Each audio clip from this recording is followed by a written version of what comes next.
ওইদিকে তাকান, ওই মালার দিকে তাকান আপনার। হ্যাঁ, এদিকে তাকানো লাগবে। ওকে।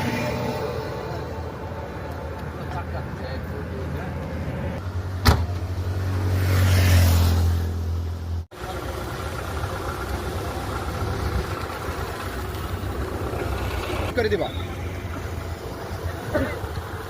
ট্রাকটাকে সাইড করে দাও, বাকি গাড়িগুলি ছেড়ে দাও।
Vai.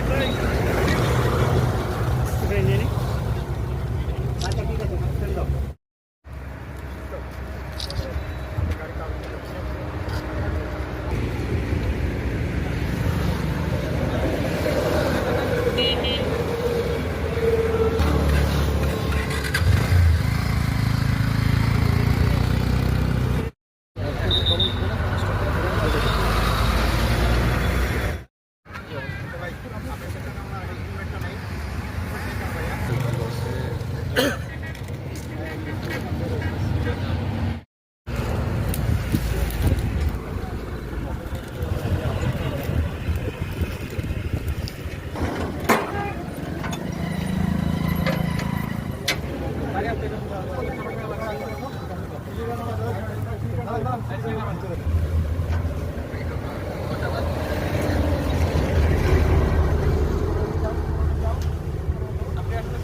আপনারা জানেন আসন্ন ত্রয়োদশ সংসদ নির্বাচন উপলক্ষে বর্ডার গার্ড বাংলাদেশ নির্বাচনী তফসিল ঘোষণার পর থেকে দায়িত্ব পালন করে যাচ্ছে এবং সম্পূর্ণ প্রস্তুত আছে পরবর্তী দায়িত্ব পালন করার জন্য।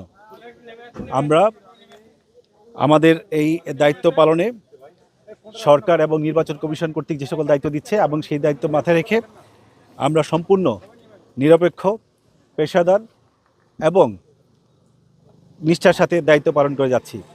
ঠাকুরগাঁ সেক্টর, বিজিবি সেক্টর এর দায়িত্বপূর্ণ এলাকা হলো ঠাকুরগাঁ, পঞ্চগড় এবং নীলফামারী জেলা। এই 3 জেলায় আমার 3টা ব্যাটালিয়ন দায়িত্বপ্রাপ্ত থাকবে। 3 জেলায় সর্বমোট 16টি উপজেলা আছে এবং এই 16টি উপজেলা 9টি নির্বাচনী আসন দেখভাল করবে এবং এটা অধিকাংশ এলাকায় আপনারা জানেন সীমান্তবর্তী এলাকা। এই সীমান্তবর্তী এলাকায় আবার 48টি বিজিবি প্ল্যাটুন দায়িত্ব পালন করবে এবং এরা স্ট্যাটিক এবং মোবাইল হিসাবে নিরাপত্তা প্রদান করে যাবে। এছাড়াও আমাদের K9 ডগ ইউনিট আছে, তারা দায়িত্ব পালন করবে। আমরা নিরাপত্তা জোরদার করে যাচ্ছি, আমরা গোয়েন্দা তৎপরতা বৃদ্ধি করেছি, আমরা বডি অন ক্যামেরা ব্যবহার করছি, এছাড়াও আমরা ড্রোন দিয়েও আমাদের পর্যবেক্ষণ চলমান রেখেছি এবং আমরা আমাদের দায়িত্ব পালন করে যাচ্ছি। আমরা ভোটারগণ যেন নিরাপদে শঙ্কামুক্তভাবে আনন্দঘন পরিবেশে তাদের ভোটাধিকার প্রয়োগ করতে পারে এবং অন্যান্য প্রার্থীরা যেন তারা লেভেল প্লেয়িং ফিল্ড পায় এবং তারা সবাই যেন তাদের ইচ্ছা মতো প্রচার করতে পারে এইটা নিশ্চিত করার চেষ্টা করছি এবং আইন শৃঙ্খলা বাহিনী অন্যান্য যারা আছে তাদের সাথে আমরা সমন্বয় করে আমাদের দায়িত্ব পালন করে যাচ্ছি। আমরা নির্বাচনী কালে আমাদের সীমান্তকে আমরা কঠোর নিরাপত্তার আওতায় রেখেছি, যাতে সীমান্তবর্তী যে সকল অপরাধগুলো হয়ে থাকে, চোরাচালান, অবৈধ পারাপার অথবা নির্বাচনকে বিঘ্ন করার মতো কোনো যদি অপতৎপরতা থাকে সেগুলো আমরা কঠোরভাবে দমন করার চেষ্টা করে যাচ্ছি। আমরা মনে করি আমাদের এই তৎপরতায় জনগণ, দেশের ভোটারগণ আস্থা পাবে এবং তারা নির্বিঘ্নে ভোট দিতে আসবে। বিজিবি সংবিধান এবং আইনের আলোকেই দায়িত্ব পালন করবে এবং জনগণের আস্থা বজায় রেখেই দায়িত্ব পালন করবে। আমরা এই দায়িত্ব পালনকালে আমরা সাধারণ জনগণ, রাজনৈতিক নেতৃবৃন্দ যারা আছেন এবং আপনারা যারা সংবাদকর্মী আছেন সকলের সহযোগিতা কামনা করছি। ধন্যবাদ সবাইকে।